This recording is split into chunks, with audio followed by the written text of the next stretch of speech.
for the Hartford Current. Can you just kind of talk us through what it felt like in the third and fourth quarter when you really got rolling and almost willed your team into the lead a couple of times? I was just trying to be aggressive and taking the shots they were giving us, and just trying to do what I could to help. Caroline, Alexa Philippi from the Current.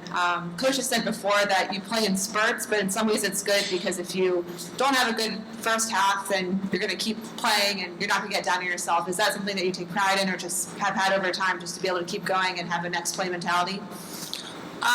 Yeah, I think I've just kind of learned that throughout my career, just trying not to get down on little things. And if you let a couple bad plays pile up, then it turns into a bad game.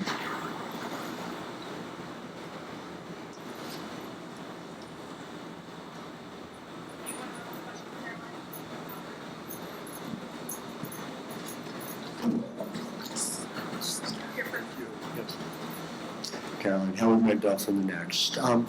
Just given what the team has been going through over the past few weeks and, who you've been missing, but also the fact that you've gotten some wins along the way and, playing some of these top teams tough. I'm just wondering where you think the state of the team is right now. What's the mentality in that locker room? I think we're all just going to try to come back and see what we can do to keep getting better. And there's definitely a lot of fight in this team, so just trying to see what we can do to keep building off of it. Thank you.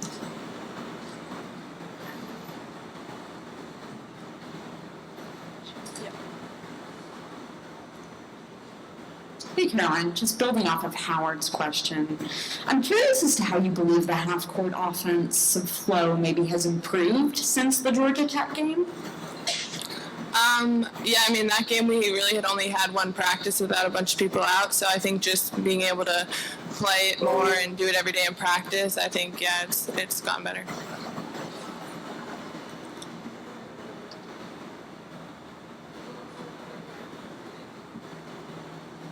Caroline, I know this team doesn't like to make excuses, but you did only have 8 players. Was it a matter of kind of running out of gas there in the fourth quarter, or why do you think that they were able to dominate the final 10 minutes? No, I think they just hit the shots that they needed to hit, and I mean, we were battling all game. I don't think it was because of how many people we had. We had enough.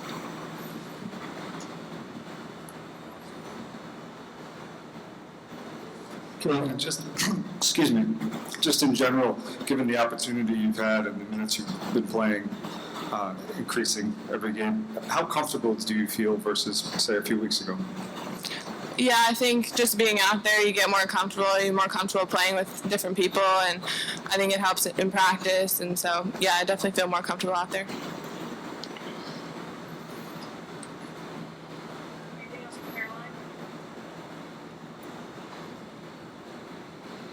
Hi. I know you have a really good relationship with Avina, and you were talking about how she's kind of like a mentor to you. How has that helped you in like past games? I think just she doesn't really let me get down on myself if I have a couple bad plays or miss a couple shots. She's like, you're going to hit the next one. So I think that's been really helpful to have someone like that, senior leader, one of the best players, and just to kind of know that she's supporting me.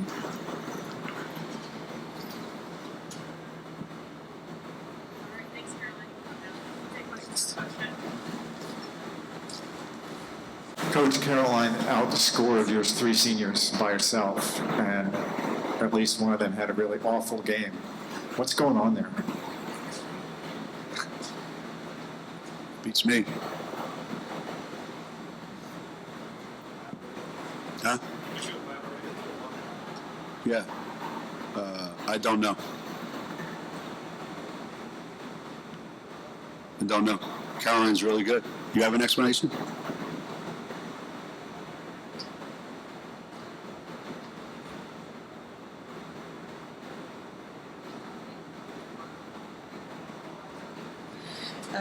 Geno, you could see the fight in the team that seemed like better consistency, at least if you compared it to the Georgia Tech game, and you've talked about, trying to improve each and every game. Obviously, the fourth quarter was a little bit of a collapse, but how did you see just both the improvement, but also some of the same issues still kind of pop up in this game? The same things have been occurring. Whether it was before Paige and AZ and Mika, there's some element to our team where we are our own worst enemy a lot of times. A lot of the unforced errors that we make, they're just not very typical of Connecticut teams. That's just not the way we play. So that's become very difficult to deal with because they keep happening at the worst times. But there was a lot of things that we did really, really well. We obviously needed more help than, just what Caroline was providing. We needed more contributions from more people, for sure, and we didn't get them. And you're not going to beat a really good team without that. And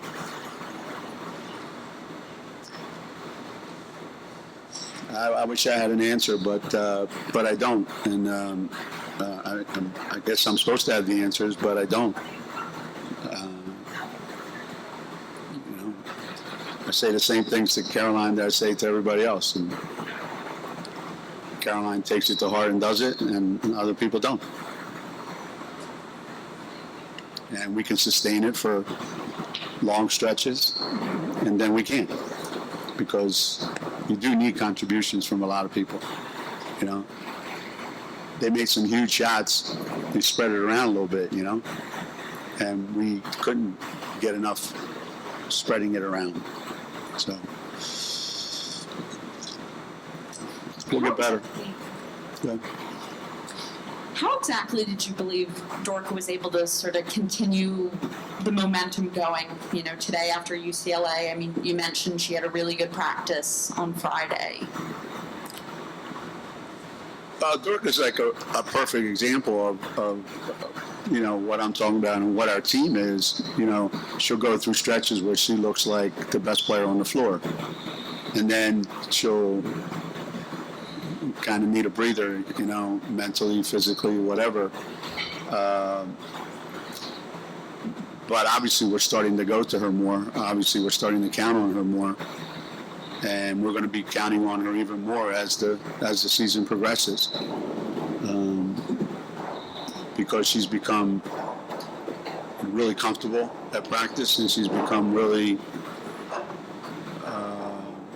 dependable, So that's going to keep getting better and better. Hey, Geno, Howard Magdal the next. Good to see you. At the risk of sounding glass half full about all this, you just beat a good UCLA team and played a Louisville team that's among the elite tough without your three primary playmakers.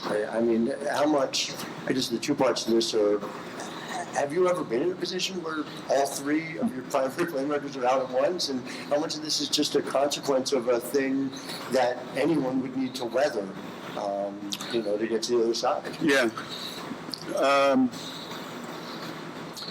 When you coach a long time, you pretty much see everything there is to see if you're in it long enough.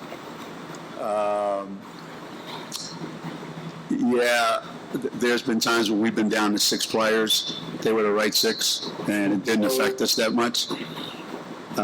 There were times when, I remember we played at Rutgers, and Sue was out, Shea was out, Swin was out, Amy Duran was out, and we somehow found a way to win the game because the people that we had on the floor that were left over were still damn good.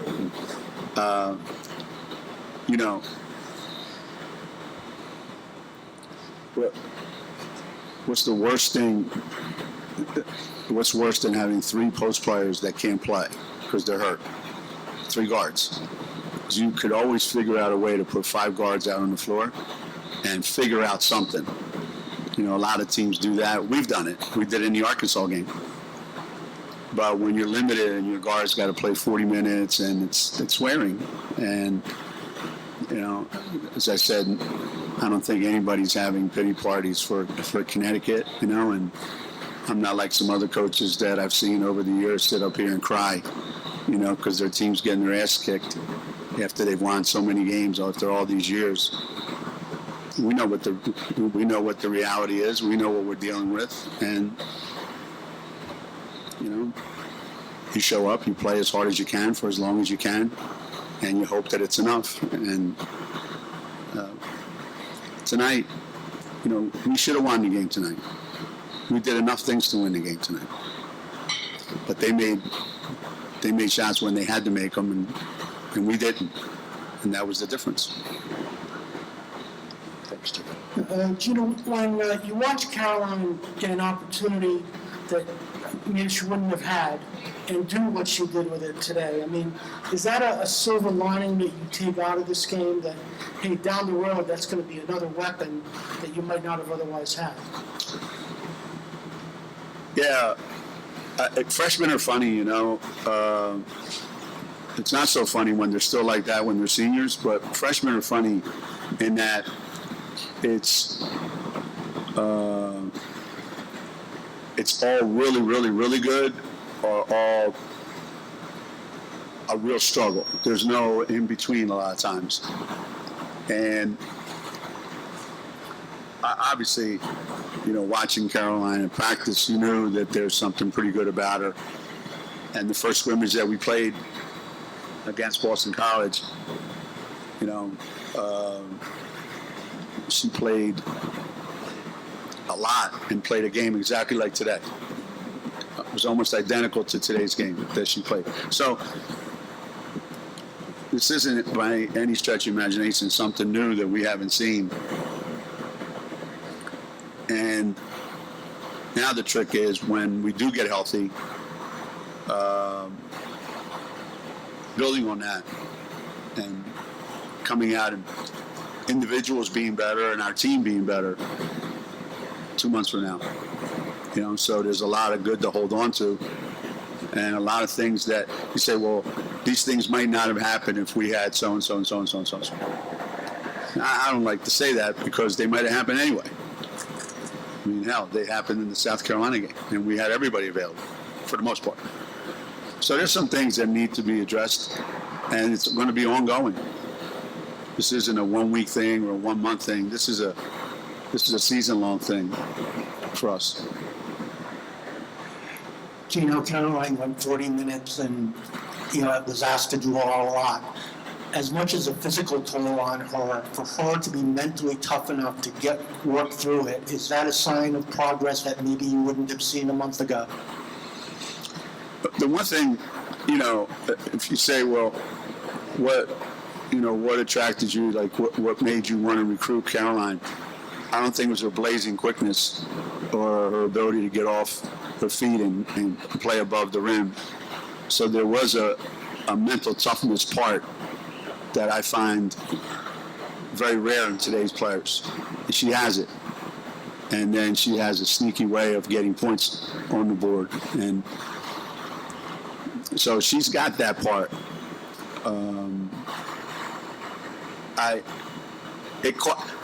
It caught up to her a little bit. I wish I could have given her a breather. I think she lost Van Lith, I think, twice. And she made 2 really big shots that were really killers. And, some of that is you just get tired. You just mentally get tired. You get fatigued. And she'll get better. She'll get a lot better. Geno, obviously things are not going great right now with COVID again. I'm guessing you weren't thinking this year you'd have to start worrying, are we going to be able to play the next game because of pauses and stuff? Are you guys doing anything differently with the holidays coming up, telling your team to be smarter or something that way? And where's your level of concern that when we come back you may have to have games moved or from that nature?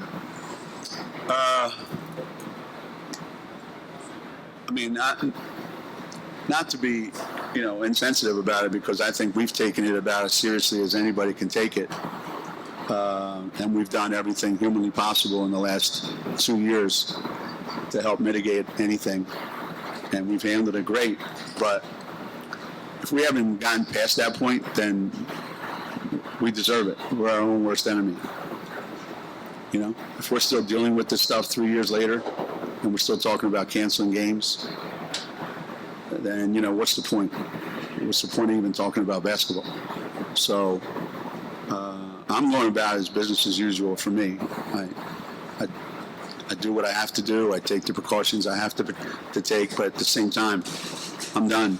I'm done with living, a way that I've had to live, like so many other people have had to live for X number of years, for a couple of years now. You get your vaccine, you get your second one, you get your booster, you get whatever shot they tell you to get, and then you cross your fingers and hope for the best. And if you choose not to do any of those things, then don't bitch that there isn't college basketball, because you're part of the reason. So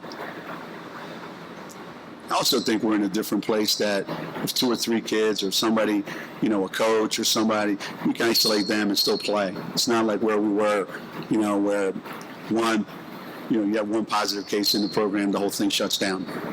So at least we've made some progress.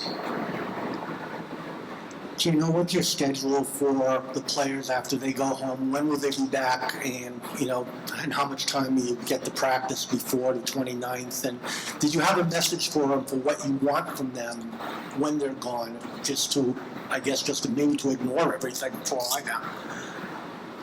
I mean, it's Christmas, right? I mean, it's the holidays. So if you're home and you're worried about basketball, then you got your priorities screwed up, So for me, it's the same message every year, Get away from school, which they love. Get away from basketball, which is necessary. Put everything aside. It'll still be here when you get back.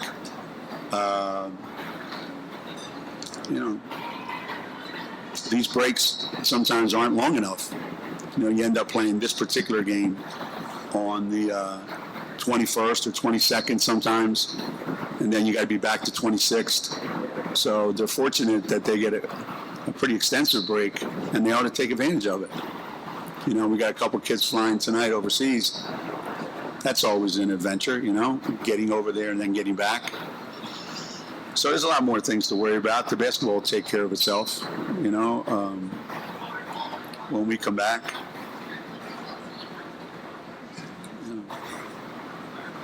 It's basketball. It's not life and death.